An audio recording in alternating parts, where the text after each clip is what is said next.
malam FM Merkuri, sahabat, dan waktunya perjalanan Rumah Sehat Surabaya. Karena sudah pukul 11 ya, perjalanan Rumah Sehat Surabaya hadir menemani Anda selama kurang lebih 1 jam.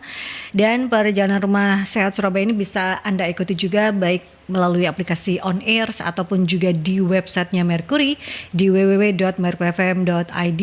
Anda tidak hanya mendengarkan secara audio, tapi kalau di website Anda bisa menyaksikan secara langsung ya, sama di visual radio di websitenya Merkuri. Dan Anda juga bisa sharing ataupun juga bertanya, berkonsultasi bersama dengan narasumber di line telepon 562-0096 atau di WhatsApp dan juga WhatsApp Messengers di 08173096.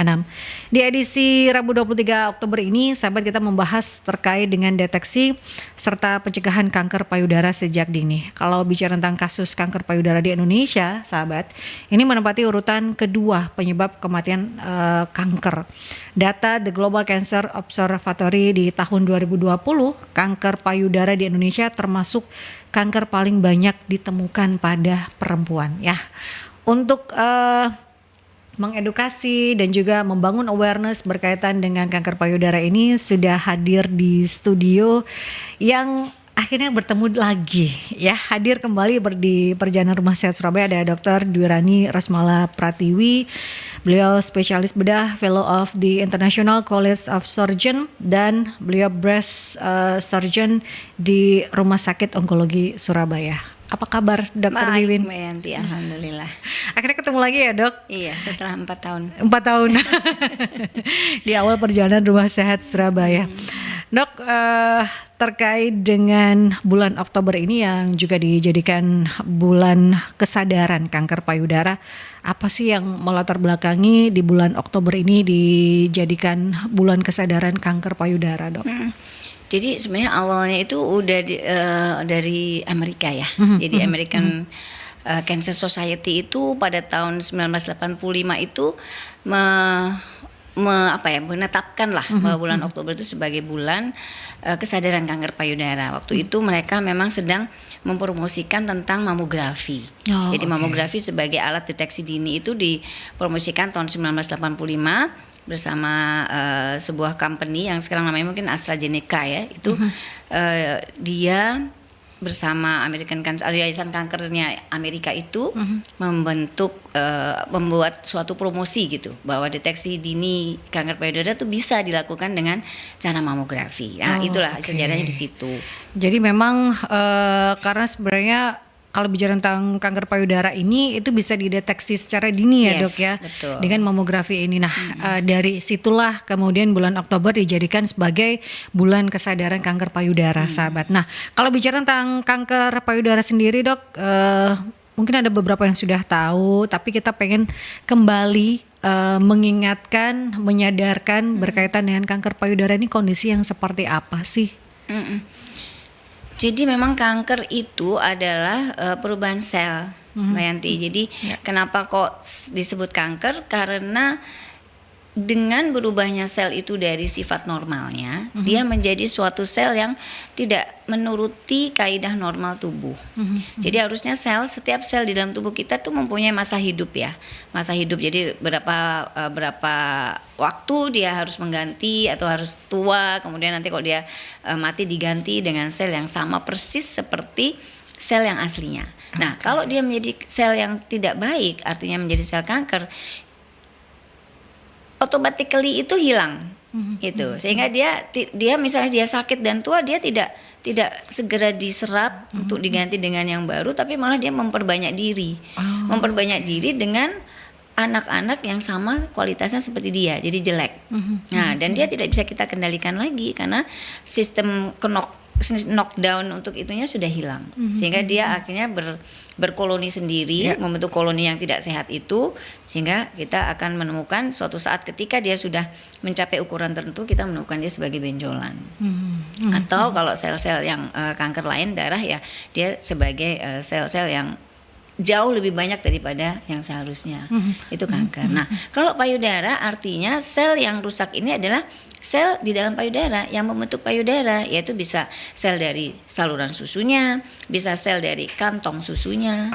Ya, ada juga ada sel dari jaringan lunak susu atau payudara. Jadi kanker payudara itu adalah kanker yang sel yang rusak itu berasal dari sel yang ada di dalam payudara yang membentuk payudara itu. Nah, ini kan kalau bicara tentang kanker payudara ini kan tidak hanya melanda perempuan tapi juga laki-laki gitu ya, Dok ya. Nah, ini apakah ada perbedaan kanker payudara pada perempuan dan juga laki-laki kalau kita bicara tadi dijelaskan oleh Dr. Wiwin? Kalau dari selnya itu sama. Jadi para pria juga mempunyai payudara ya sebenarnya, tapi tidak bertumbuh. Tidak bertumbuh karena dia tidak mempunyai hormon yang membuat sel payudara itu bertumbuh.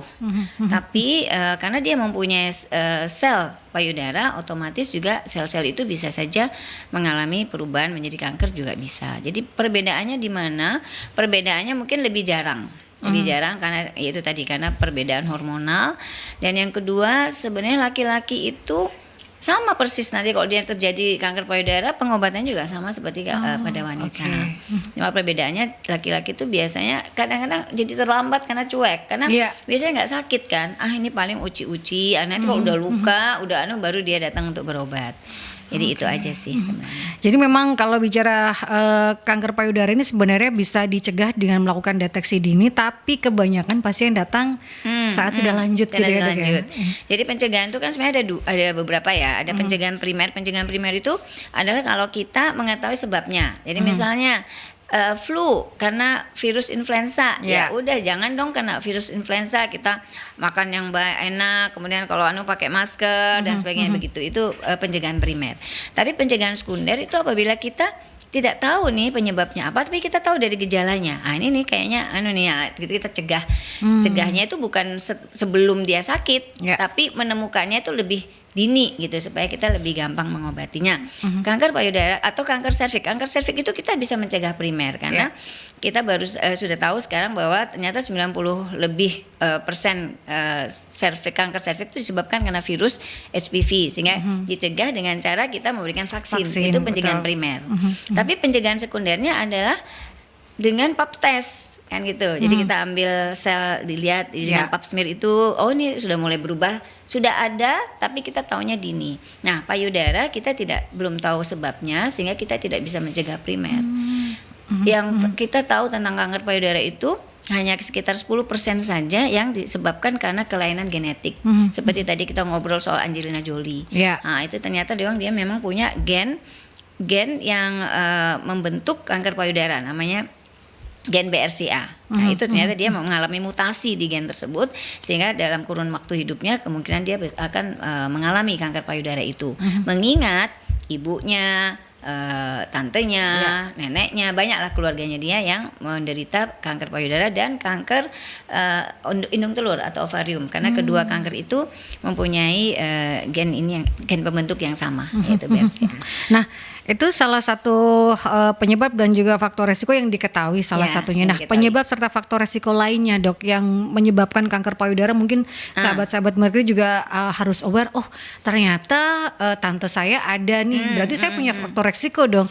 Atau gaya hidup saya nih, obesitas nih ternyata juga faktor resiko. Apa saja, Dok, penyebab dan juga faktor resikonya? Jadi faktor resiko itu ada yang bisa kita cegah, ada yang nggak bisa kita cegah. Yang nggak bisa kita cegah itu contoh ya itu tadi genetik ya. Kemudian usia saat kita pertama menstruasi. Nah, semakin dini itu kita semakin berisiko. Kemudian usia saat menopause, semakin lambat kita menopause juga kita semakin berisiko. Dua ini berhubungan dengan expose kita terhadap hormon itu menjadi lebih panjang. Gitu ya. Kemudian itu yang saya rasa jadi ada penyakit-penyakit genetik tertentu juga yang mempengaruhi adanya kanker payudara itu yang kita tidak bisa cegah, termasuk tua. Jadi semakin kita semakin senior aja ya aku bilangnya, soalnya aku juga termasuk senior.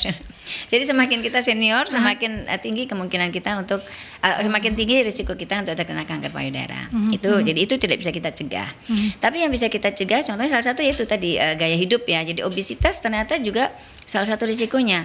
Minum alkohol ya terlalu banyak. Kemudian penggunaan hormonal, treatment. Jadi makanya sekarang kalau KB masih kontroversial, tapi paling tidak secara berkala kita kontrol, dan kalau bisa 5 tahun berhenti dulu, kemudian kita melanjutkan lagi. Tapi misalnya kita mau menopause, kemudian kita minta obat untuk tidak menopause, itu juga kita harus hati-hati. Jadi kalau bisa itu hanya betul-betul atas indikasi medis, bukan karena kita nggak kepingin menopause cepat gitu ya. Ya itu yang kira-kira yang kita bisa cegah. Jadi gaya hidup dan penggunaan obat-obat hormonal serta makanan-makanan tertentu seperti alkohol, lemak dan sebagainya. Karena memang penyebabnya belum diketahui, tapi faktor risikonya lebih kepada hormonal gitu ya dok ya. Lebih pada gaya hidup dan hormonal. Jadi gaya hidup yang mempengaruhi hormonal, termasuk olahraga loh. Penting banget olahraga. Ya, itu juga wajib untuk dilakukan setelah 2 tahun pandemi, orang merasa nggak apa-apa rebahan. Nah, itu sudah mulai diubah mindsetnya. Karena sudah mulai harus banyak beraktivitas supaya kita mengeliminir segala faktor resiko berkaitan dengan penyakit terutama kanker payudara ini ya dok. ya. Kan sebenarnya kayak gaya hidup, olahraga kan tidak cuma untuk kanker payudara sebenarnya, untuk hampir semua penyakit. Kalau bisa kita, ya itu yang kita lakukan ya. Nah, kalau bicara tentang tadi penyebab dan juga faktor resiko, disampaikan juga bahwa ada beberapa genetik itu yang bisa menjadi faktor resiko. Nah, kalau jadi gejala dok, karena kan tadi kita di awal juga mengatakan banyak pasien itu yang datang saat stadium sudah lanjut gitu ya dok. Untuk gejala, ada nggak sih dok gejala yang khas dari kanker payudara ini yang mungkin ada sahabat-sahabat Merkuri yang oh ternyata teman saya itu kayaknya ini deh. Oh kayaknya tapi untuk lebih pastinya kan memang harus melakukan pemeriksaan. Nah, sebelum melakukan pemeriksaan itu kan harus ada indikasi terlebih dahulu. Gejala yang khas dari kanker payudara ini apa dok? Mengapa bulan Oktober itu dijadikan bulan kesadaran kanker payudara. Harus disadari bahwa kanker payudara itu tidak langsung berupa tumor yang bisa kita raba. Jadi kalau ditanya apa ciri khas dari kanker payudara yang dini sama sekali tidak memberikan gejala. Sama sekali tidak memberikan keluhan. Makanya kita sekarang kesadarannya apa? Harus screening. Jadi kalau tadi Mbak Yanti bilang kalau nggak ada gejala ngapain saya kontrol ngapain saya pergi ke dokter, itu sebenarnya yang harus dirubah mindset itu untuk khususnya untuk kanker gitu ya. Kayak contoh pap smear kan nggak ada gejala apa-apa, kita kenapa kok disuruh pap smear terus gitu ya. Karena ketika sel itu mulai berubah, dia kan baru berupa sel yang ukuran mikron gitu, kecil banget. Dan dia itu untuk bertumbuh menjadi suatu ukuran yang bisa kita raba, di buku-buku disebut bahwa yang kita bisa raba itu 2 cm. Itu bisa membutuhkan waktu bertahun-tahun.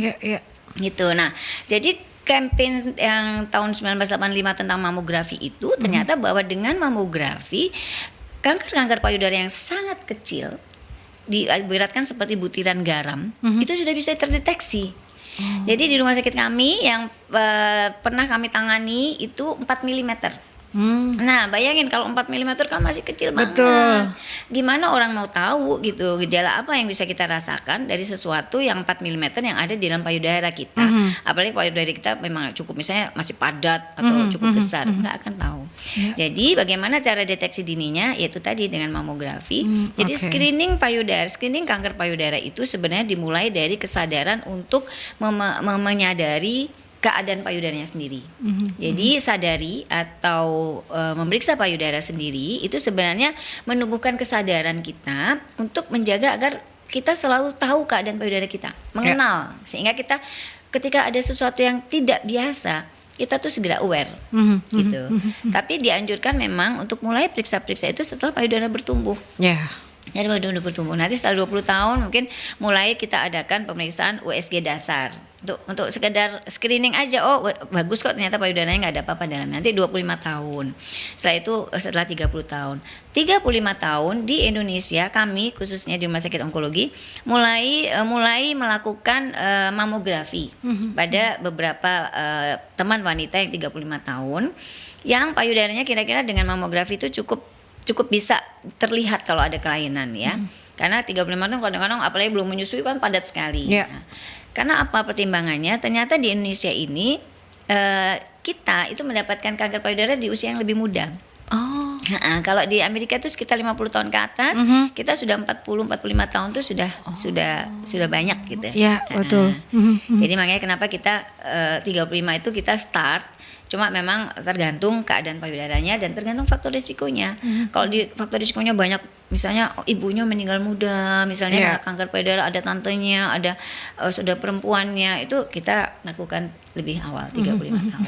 Karena sudah ada faktor risiko itu tadi ya Dok ya. Jadi juga sudah harus mulai aware untuk melakukan screening. Itu yang terpenting kalau sudah memiliki faktor risiko, atau memang screening awal bisa dilakukan di usia 25 tahun, kemudian nanti diulang 35 tergantung risiko dan tergantung keadaan saat dia periksa. Jadi tagline-nya adalah jangan menunggu ada keluhan. Nah, jangan menunggu ada keluhan. Ini kan tadi dijelaskan juga oleh Dokter Wiwin bahwa kalau 2 cm baru bisa diraba. Nah, kalau untuk sadari sendiri kan berarti kalau sudah ada hal yang mengganjal, ya itu berarti sudah ada, udah besar itu ya Dok ya. Tapi memang payudara kita itu kan terbentuknya itu kan ada saluran susu, ada kantong susu yang kadang-kadang pada beberapa orang itu terabanya seperti benjolan. Jadi paling tidak kita memastikan dulu, Dok, yang saya raba ini sebenarnya memang benjolan atau memang kelenjar susu normal saya gitu. Itu yang pertama sebenarnya. Jadi untuk memastikan bahwa payudara saya itu kayak gini nih normalnya. Nah, setelah itu baru kita tiap bulan ini kata dokter normal. Kalau ada yang tidak seperti itu, ini kenapa kok lebih keras ya? Ini kenapa kok jadi kayak gini ya? Kok nggak hilang-hilang setelah sehat? Nah, itu kita jadi sudah lebih cepat aware-nya. Jangan menunggu ada gejala. Itu yang pengen dibangun awareness berkaitan dengan kanker, kesadaran kanker payudara. Nah, kesadaran kanker payudara ini sahabat, karena mencegah lebih baik gitu ya. Karena kalau sudah ketahuan itu kebiasaannya atau banyak pasien itu adalah sudah kalau sudah 2 cm itu berarti sudah stadium 2 ke atas. Karena stadium itu kita berdasarkan TNM ya namanya ya. TNM itu T itu ukuran tumor, N itu ada tidaknya di kelenjar getah bening ketiak, kemudian M itu ada tidaknya penyebaran. Jadi kalau sudah ukuran 2 cm, 2 sampai 5 cm itu berarti T2 dia. Nah, T2 itu sudah masuk ke stadium 2. Nah, ini kan yang harus mulai dicegah ya, sahabat. Tapi ini bukan hanya untuk para perempuan, karena laki-laki juga punya, meskipun angkanya kecil, tapi ini adalah hal yang patut diwaspadai oleh semuanya gitu ya, Dok ya. Itu yang harus diketahui, dan Anda bisa sharing ataupun juga bertanya, berkonsultasi bersama dengan Dr. Dwi Rani Rosmala Pratiwi, spesialis bedah Fellow of the International College of Surgeons, dan beliau juga merupakan breast surgeon Rumah Sakit Onkologi Surabaya di 562-0096 atau di WhatsApp dan juga WhatsApp Messenger di 0817300996. Kita ke jeda iklan terlebih dahulu, sahabat. 96 FM Merkuri, sahabat, masih di perbincangan Rumah Sehat Surabaya bersama dengan Dr. Dwi Rani Rosmala Pratiwi, spesialis bedah Fellow of the International College of Surgeons. Beliau juga merupakan breast surgeon Rumah Sakit Onkologi Surabaya, sahabat, dan saya memanggilnya Dr. Wiwin ya. Dok, terkait dengan kondisi kanker payudara di Indonesia saat ini seperti apa, atau dari pengalaman dokter menangani pasien kanker payudara di Rumah Sakit Onkologi Surabaya ini, yang termuda usia berapa sih, Dok? Kalau kita bicara tadi dokter mengatakan sekarang itu kalau di Indonesia itu berbeda. Kalau di luar negeri 50 tahun ke atas, tapi kalau di Indonesia lebih muda. Seperti apa, Dok, kondisinya? Kita yang paling muda itu 16 tahun. 16 tahun. Tapi itu udah dan sekarang masih sehat banget ya. Ada yang juga 19 tahun sekarang udah punya anak hampir 2. Yang tertua 92 tahun. Yang tertua yang kita tangani ya. Jadi ya begitulah. Tetapi yang paling penting adalah bahwa secara umum yang datang ke rumah sakit itu pada umumnya sudah stadium 3 ke atas. Tapi kalau di rumah sakit kami ya 50-50 lah. Masih ada yang stadium 1, bahkan ada kadang yang stadium 0. Itu masih ada, masih banyak lah. Jadi kita yang paling banyak memang stadium 2B lah. Nah, kalau di tempat lain mungkin itu 3A, 3B gitu yang paling banyak. Artinya mereka biasanya menunda. Atau menunda itu bisa karena takut, bisa karena nggak punya biaya, ya kan? Bisa karena ketidaktahuan. Jadi dia merasa nggak apa-apa, ini nggak sakit ini kok gitu. Dan dari dulu cuma segini aja. Seperti tadi kan Mbak bilang begitu. Nah, itu yang sebenarnya perlu kita adakan campaign tentang kesadaran Ya. kanker payudara ini seperti itu. Karena kan kalau semakin dini ya sahabat, karena tadi Dokter Ibu juga mengatakan bahwa kanker payudara ini sebenarnya ada obatnya gitu. Yes, Kalau betul. diketahuinya semakin dini, karena pengobatannya juga kalau ya kanker gitu ya pasti akan membutuhkan waktu yang cukup lama gitu ya sahabat. Nah ini sudah ada pertanyaan yang masuk Dok dari Mbak Desika. Dok mau tanya apakah ukuran payudara itu berpengaruh pada resiko terkena kanker payudara? Sekarang jawabannya masih belum ya, tidak. Jadi tidak ada pengaruh payudara kita besar atau kecil, itu bisa saja semua bisa saja terkena kanker payudara. Jadi kanker payudara itu kelihatannya multifaktorial, tidak cuma satu faktor saja. Jadi baik kecil, baik besar, baik sedang, lebih baik periksalah secara rutin gitu. Apalagi payudara-payudara yang besar, karena payudara-payudara yang besar itu kan susah ya, kalau misalnya benjolnya di dalam kecil udah nggak ketahuan, tapi kalau payudara yang kecil biasanya lebih mudah karena dia lebih teraba semua bagian. Dok, sebelum kita ke diagnosisnya, struktur payudara itu karena kan ada tadi mengatakan ukurannya apakah itu beresiko. Nah untuk yang kecil dan besar itu apa yang membedakan dari strukturnya itu? Apakah hormonnya atau lemaknya atau apa Dok? Jadi payudara kita itu ada 3 struktur utama ya. Yang pertama kan di bawah kulit ini akan ada saluran susu yang akan berakhir pada kantong susu. Nah, di antara saluran susu dan kantong susu ini ada lemak dan jaringan ikat. Nah, biasanya pada payudara-payudara yang padat itu berarti saluran susu dan kantong-kantong susunya ini yang banyak. Itu antara bisa sampai 35 kantong susu begitu ya. Nah, kalau yang berlemak itu pada umumnya memang jaringan ikat lemaknya ini yang banyak. Jadi tergantung sekali. Tergantung itu genetik biasanya.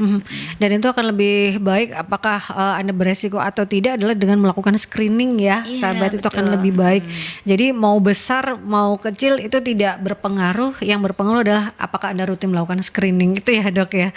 Nah ini pertanyaan lagi dari Bu atau Mbak Windah. Dok, kondisi yang seperti apa nih yang kita ini harus mulai curiga kalau ini adalah kanker payudara? Apakah nafsu makan mulai turun dan apakah ada benjolan atau hanya pemeriksaan yang bisa menentukan ini adalah kanker ataupun juga tumor?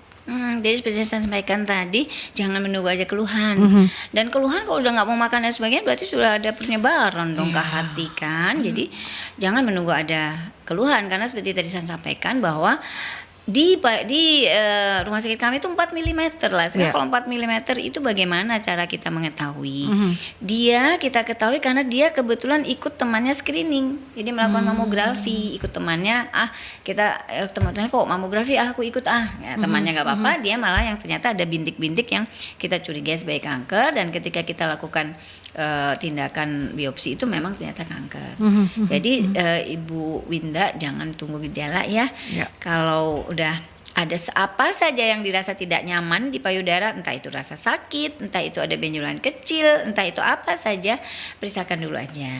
Apalagi lebih baik lagi kalau kita secara sadar memeriksakan diri walaupun kita nggak punya keluhan apa-apa. Jadi 25 tahun aku pengen tahu sih kondisi payudaraku gimana, itu kita periksa. Nanti di dokter biasanya kan akan ditanya faktor risikonya. Jadi nanti akan dianjurkan karena ada faktor risiko seperti ini dan keadaan misalnya waktu itu USG-nya seperti ini, berarti Mbak harus kontrol berapa lama, itu akan disampaikan. Gitu. Lebih baik berkonsultasi dengan tenaga medis gitu ya, akan lebih ya safe lah lebih pasti gitu ya. Dok, kalau bicara tentang diagnosis dari kanker payudara ini apa saja?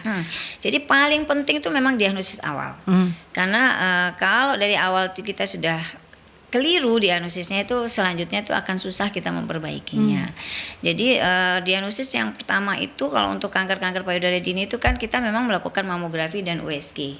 Ya, mamografi dan USG. Kalau pada kanker-kanker yang sangat dini itu pada kadang-kadang di USG pun tidak kelihatan, hanya di mamografi saja yang kelihatan. Jadi itu. Kemudian diagnosis itu kita sebut sebagai triple diagnostik. Jadi sebelum kita melakukan terapi, triple diagnostik ini harus tegak dulu. Triple diagnostik ini ada 3. Yang pertama adalah pemeriksaan dokter.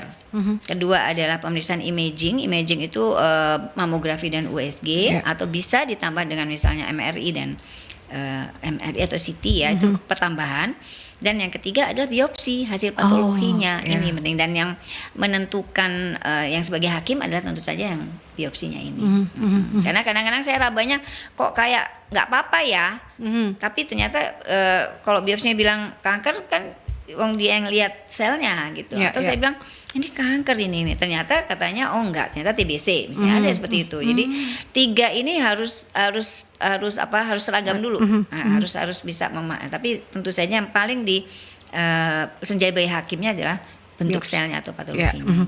Itu akan seperti apa supaya nanti penanganan lebih tepat lagi ya dok, pengobatannya supaya lebih tepat lagi. Nah, kalau bicara tentang pengobatan dan juga tata laksana ataupun juga terapi dan intervensi, ini apa saja yang dilakukan dok, dan seperti apa? Seperti tadi Dr. Wiwin mengatakan 4 mili itu apakah hanya dengan obat saja sudah tidak ada lagi atau seperti apa dok? Jadi sebenarnya terapi utama dari kanker payudara itu operasi. Jadi kalau kita masih bisa operasi, artinya dia masih dalam tanda petik ya, masih curable gitu, masih bisa kita perbaiki atau masih kita bisa sembuhkan dalam tanda petik ya.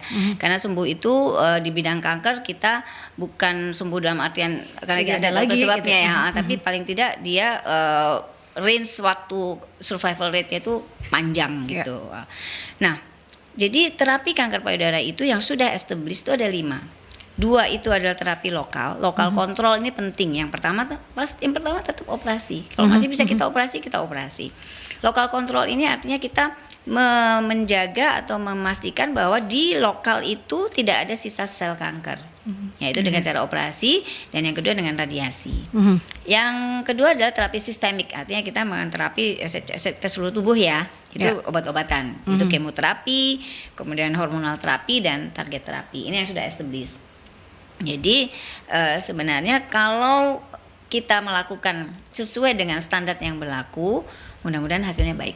Apalagi dengan stadium yang sangat dini atau dini, itu bagus sekali hasilnya. Hampir survival rate-nya itu 100% untuk 5 tahun, 10 tahun, 15 tahun tuh masih tinggi survival rate-nya. Tapi kalau bicara tentang kanker payudara ini berarti akan bisa terjadi lagi atau seperti apa dok, kekambuhannya? Jadi itu mengapa kita tidak pernah bilang sembuh, karena kekambuhan ini bisa saja terjadi. Yang sudah banyak sekali penelitiannya itu kekambuhan itu bisa karena stres. Ya stres itu banyak ya, terlalu ngoyo ya sehingga dia di luar kemampuan tubuhnya, atau stres misalnya kematian pasangan hidup, itu salah satu yang bisa kita belum tahu bagaimana patofisiologinya, dia bisa relapse gitu. Makanya kita tidak pernah bilang sembuh, dan makanya kenapa dia kontrolnya tuh, follow up-nya tuh long life. Ya selama hidup dia harus kontrol. Karena stresor ini ternyata juga jadi faktor resiko ya dok ya, berkaitan dengan kekambuhan ini ya. Untuk kekambuhan ya, tapi kalau untuk yang penyebab itu yang sekarang masih diteliti terus.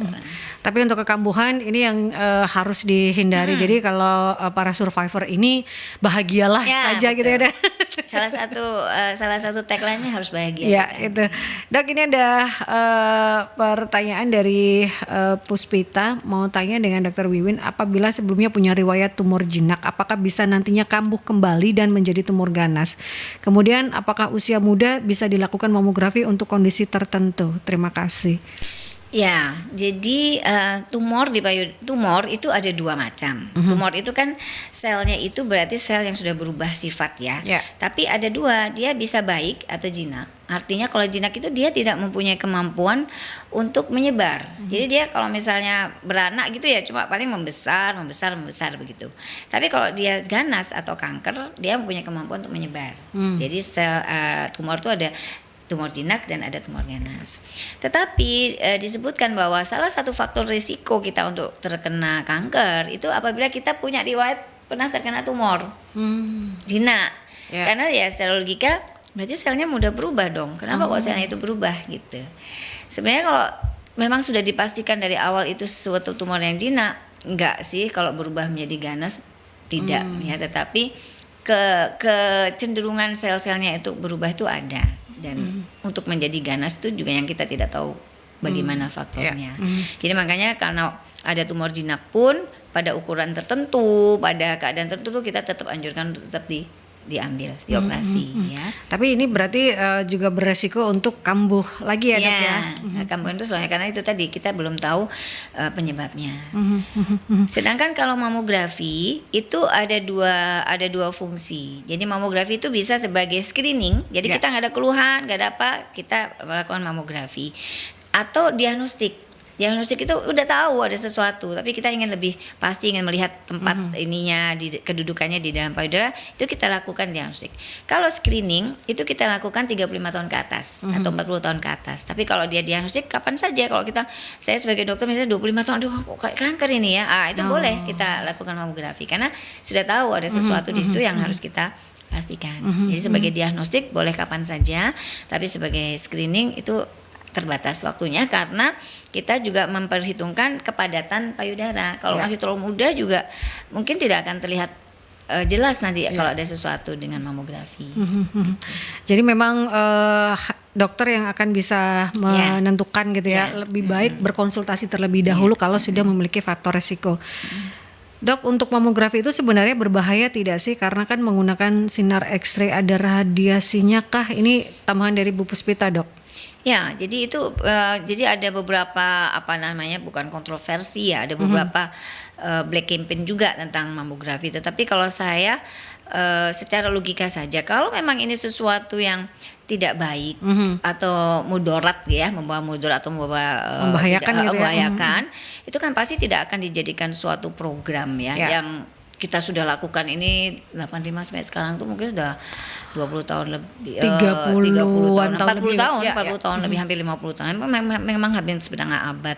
Dan ternyata dengan mamografi justru angka kematian kanker payudara ini menurun. Mengapa? Karena kanker payudara itu ditemukan lebih dini. Nah, kanker payudara yang dini itu kan insya Allah juga angka kematiannya rendah. Karena survival rate-nya tinggi. Jadi bagaimanapun lebih banyak keuntungannya, lebih banyak manfaatnya. Oleh karena itu tetap kita lakukan dalam kontrol, artinya tidak boleh tiap 6 bulan misalnya, paling minim 1 tahun sekali, itu pun pada orang-orang yang memang risikonya tinggi. Dok, untuk perjalanan dari kanker itu berapa lama hingga misalnya membesar gitu ya? Kalau kanker serviks itu kan 5 hingga 10 tahun, tapi kalau untuk kanker payudara berapa lama, Dok? Itu tergantung, jadi masing-masing kanker payudara itu mempunyai sifat sendiri-sendiri. Nah, jadi makanya kita membagi menjadi well differentiated, moderate differentiated, ada yang poorly differentiated. Itu menunjukkan kecepatan dia bertumbuh juga. Jadi kalau semakin dia jelek, semakin dia cepat. Makanya awalnya kan begini, itu dulu kecil dokter, tapi kok udah lama dok, udah bertahun-tahun, tapi kok 2 bulan ini jadi cepat. Nah, itu mungkin dia sudah sampai tahap yang sudah poorly itu. Jadi tergantung. Makanya apapun kondisinya, kalau kita menemukan sesuatu kelainan, segera aja kontrol. Itu akan lebih baik ya, sahabat, karena kita tidak pernah tahu kondisi dari penyakit itu gitu akan seperti apa. Mungkin dia diem bukan berarti dia diam selamanya gitu ya, Dok ya, tapi bisa jadi nanti akan aktif dan malah memperburuk gitu ya. Ini ada pertanyaan dari Ibu Leli. Selamat pagi, Dok. Untuk Bu Leli, mamografi itu sebenarnya berbahaya tidak sih? Karena kan menggunakan sinar X-ray ada radiasinya. Nah, ini tadi sudah terjawab ya, Bu Leli ya, sama dengan pertanyaan dari Bu Puspita. Jadi tidak usah khawatir karena ini sudah dilakukan cukup lama dari tahun 85, sahabat, sehingga ini juga yang membuat penderita kanker ini semakin banyak survivornya, Dok ya. Karena semakin cepat terdeteksi seperti itu. Dah, untuk sahabat-sahabat Merkuri yang mungkin masih bimbang atau apapun, lebih baik berkonsultasi terlebih dahulu. Itu akan lebih membuat Anda secure ya, sahabat, membuat Anda harus ini yang saya lakukan ya. Tetap stay tune di Perjalanan Rumah Sehat Surabaya, sahabat, dan Anda masih bisa sharing ataupun juga bertanya bersama dengan Dr. Dwirani Rosmala Pratiwi, spesialis bedah, Fellow of the International College of Surgeons.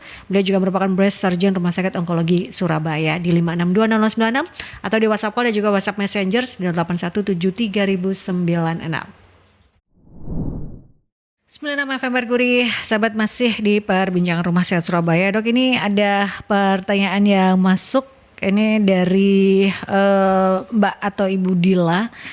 Dok, jika sudah menjadi survivor, kan kata dokter harus kontrol seumur hidup. Jika survivornya sudah semakin lama, frekuensi kontrolnya harusnya semakin jarang atau semakin sering ya dok? Biasanya kita lebih jarang ya, jadi setahun sekali, tapi tetap 1 tahun sekali, tetap 1 tahun sekali, karena yang normal pun saya minta kontrol 1 tahun sekali, apalagi kalau sudah di atas 50 tahun. Kalau dia sudah menopause itu kita anjurkan kontrolnya lebih rutin justru.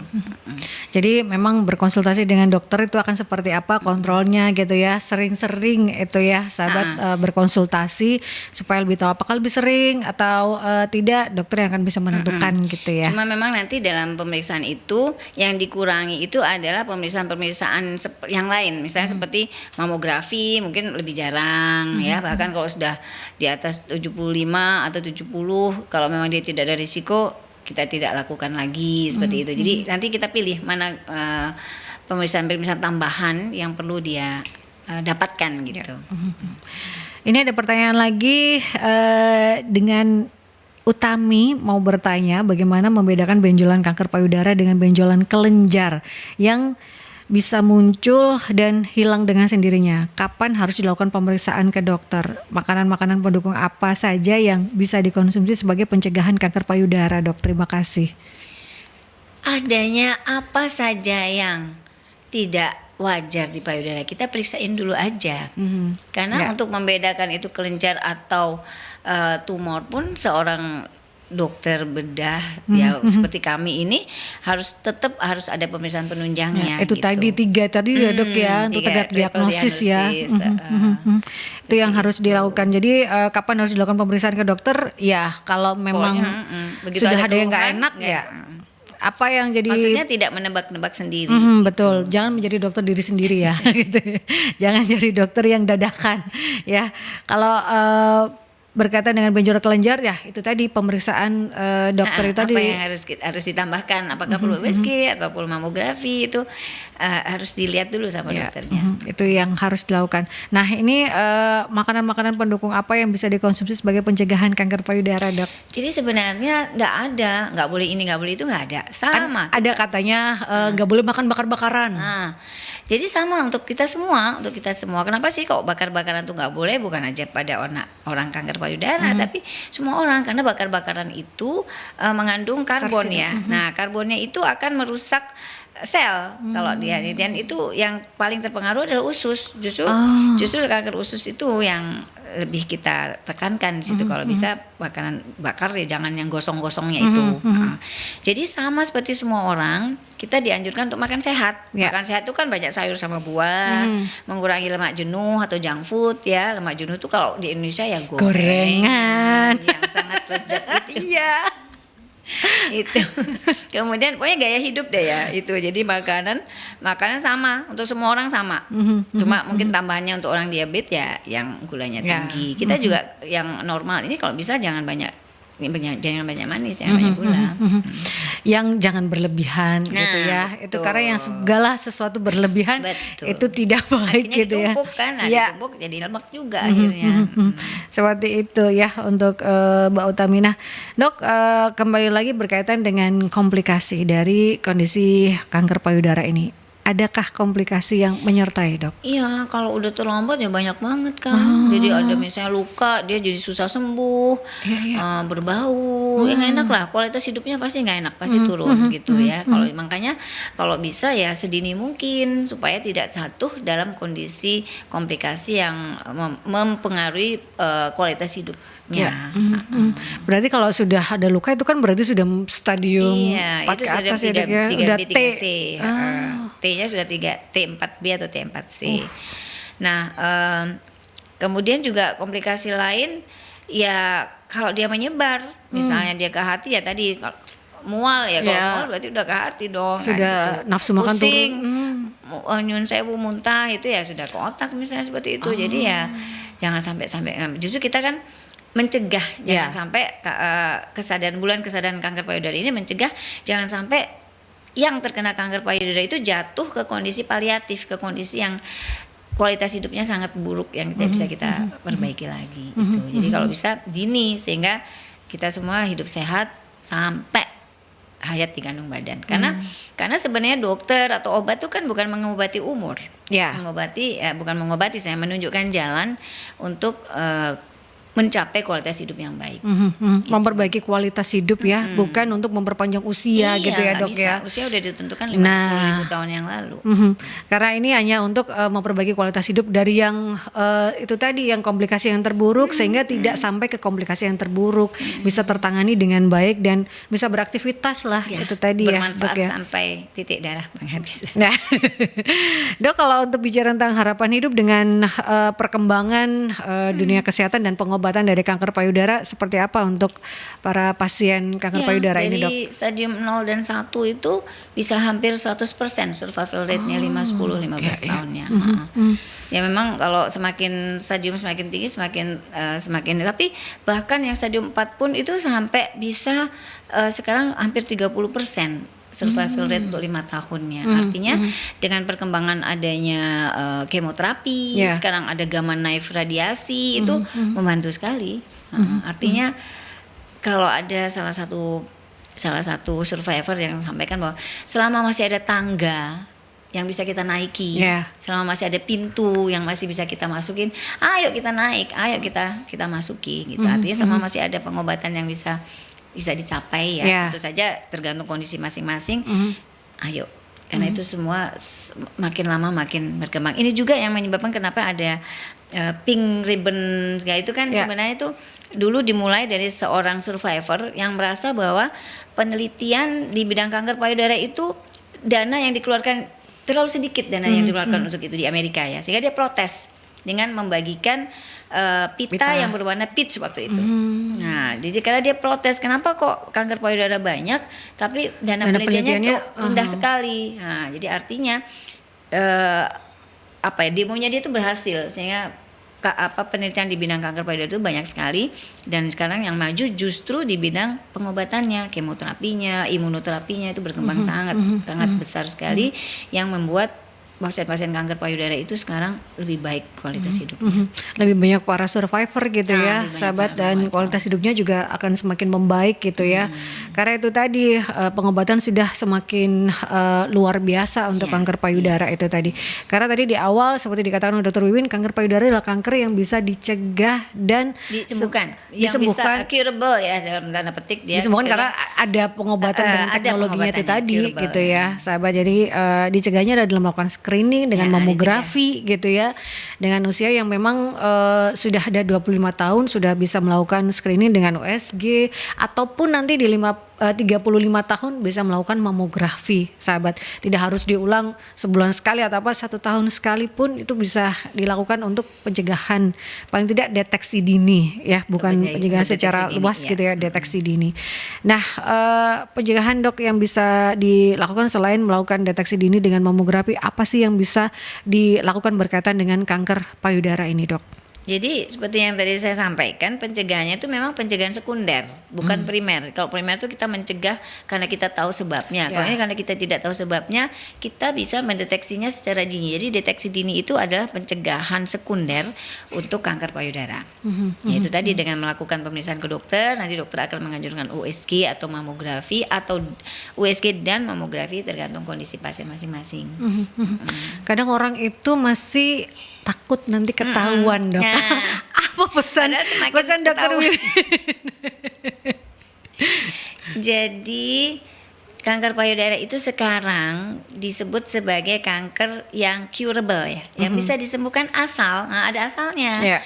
Kalau datang di saat yang tepat dan ke tempat yang tepat. Apa artinya? Saat yang tepat itu ya dini dong. Kalau bisa stadium 0 bagus banget, kalau bisa stadium 1 atau 2A aja itu bagus banget gitu, karena pengobatannya itu insya Allah berhasil, baik gitu ya, survival rate-nya menjadi meningkat. Ke tempat yang tepat adalah tempat yang memang biasa menangani kanker payudara dengan standar yang internasional, yang memang sudah ditetapkan gitu, sehingga karena apa? Kalau dengan kita mengobati dengan standar yang sudah ditetapkan itu kan hasilnya yang seperti yang sudah dipublikasikan gitu. Jadi don't worry, ada apa saja, bahkan yang sudah luka-luka pun kadang-kadang insya Allah ada obatnya, jadi lebih lebih berdaya karena kualitas hidupnya bagus ya, lukanya kering ya, dia tidak kesakitan dan insya Allah sampai umurnya sudah sampai ya, kita semua kita tahu umur itu tetap sehat baik. Dan kalau bicara tentang usia dan umur kita tidak pernah tahu, tapi untuk memperbagi kualitas hidup dengan perkembangan teknologi dan pengobatan dari kanker payudara ini, itu akan bisa dilakukan sahabat ya. Dok, terakhir sebagai closing statement, apa yang disampaikan Dr. Wiwin berkaitan dengan deteksi dan pencegahan kanker payudara sejak dini untuk sahabat-sahabat Merkuri atau yang melihat dan mendengarkan sekarang ini, Dok? Ya, jadi kanker payudara itu bukan kanker yang datang tiba-tiba. Kanker payudara itu bisa dideteksi dini dan bisa sembuh.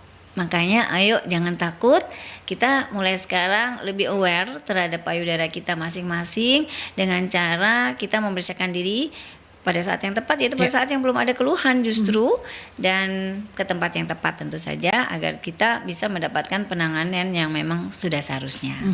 Ya, terima kasih dokter. Terima kasih kembali sudah memberikan kita banyak wawasan, edukasi dan informasi seputar deteksi dan pencegahan kanker payudara sejak dini. Dan memang kita di bulan Oktober ini digaungkan sebagai bulan kesadaran kanker payudara, sahabat ya. Karena ini sudah dimulai dari tahun 1985 untuk membangun awareness terkait dengan kanker payudara. Ini bisa dilakukan deteksinya melalui mamografi di usia 35 tahun ke atas, itu sudah bisa dilakukan sahabat ya. Dan Anda bisa menyaksikan kembali perbincangan Rumah Sehat Surabaya ini di edisi Rabu kali ini di YouTube channel Merkur di Radio Merkur 96. Dan sekali lagi terima kasih untuk Dr. Dwirani Rosmala Pratiwi, spesialis bedah, Fellow of the International College of Surgeons, Breast Surgeon dari Rumah Sakit Onkologi Surabaya sudah hadir ya sahabat. Dan Anda bisa mendengarkan setelah mengikuti kembali perbincangan Rumah Sehat Surabaya di setiap hari Rabu dari pukul 11 hingga 12 siang. Dan merupakan hasil kerjasama dengan Ikatan Dokter Indonesia Cabang Kota Surabaya menghadirkan para pakar, para ahli untuk bisa memberikan kita edukasi dan informasi seputar kesehatan. Stay safe, stay healthy, be happy, dan Assalamualaikum warahmatullahi wabarakatuh. Waalaikumsalam warahmatullahi wabarakatuh.